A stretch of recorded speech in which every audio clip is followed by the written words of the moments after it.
Hello students, welcome to my YouTube channel Home Education.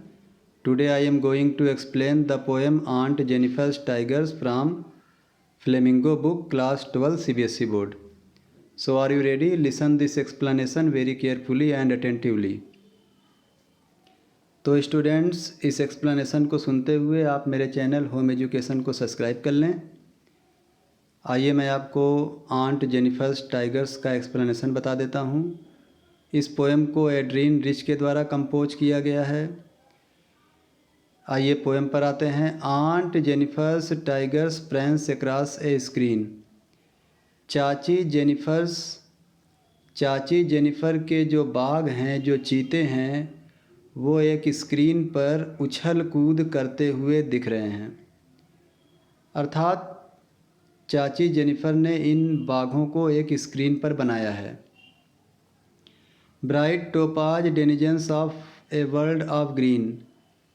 ये बाघ या ये चीते चमकते हुए हरे रंग के पोखराज जैसे पत्थर की भांति हरियाले जंगलों के निवासी हैं।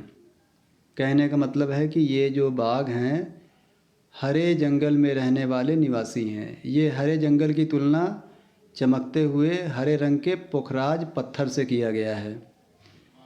They do not fear the man beneath the tree. ये चीते पेड़ों के नीचे रहने वाले इंसानों से नहीं डरते हैं। They pace in sleek chivalric certainty. वे बड़ी तेज़ी के साथ, प्रभावशाली ढंग से और दृढ़ता से चलते हैं। Aunt Jennifer's finger fluttering through her wool.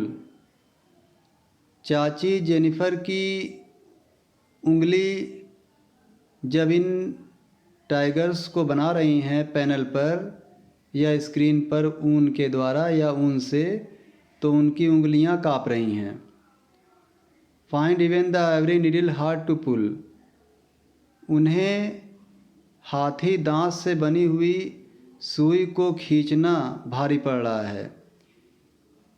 चाची जेनिफर को हाथी दांत से बनी हुई सुई को खींचना भारी पड़ रहा है। अब ऐसा क्यों हो रहा है? कवित्री बताती हैं आगे। The massive weight of uncle's wedding band sits heavily upon aunt Jennifer's hand.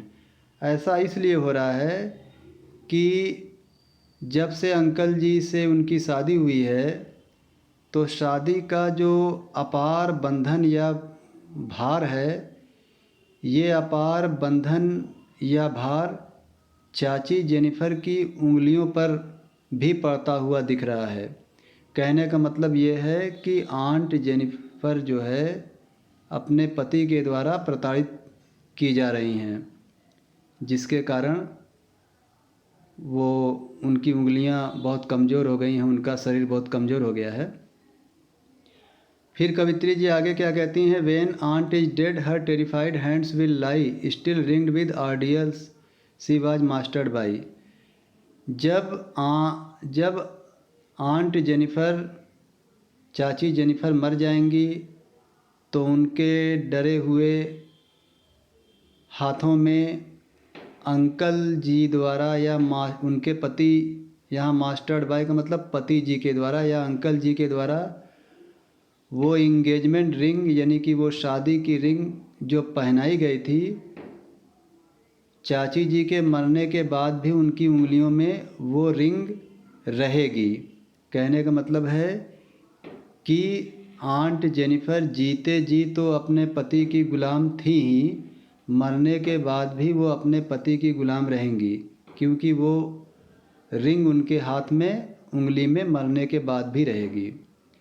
The tigers in the panel that she made will go on prancing proud and unafraid. लेकिन चाची जी ने जो टाइगर्स बनाए हैं पैनल पर या स्क्रीन पर, वो टाइगर, वो बाघ हमेशा ही उछल कूद करते रहेंगे, गर्व से चलते रहेंगे, और वो भी बिना डरे। तो कहने का मतलब ये है कि ये पोएम आपकी समाप्त हो गई। कैसी लगी ये पोएम? इसे लाइक करिएगा और इसे क्लास 12 CBSE बोर्ड के स्टूडेंट्स को शेयर करिएगा।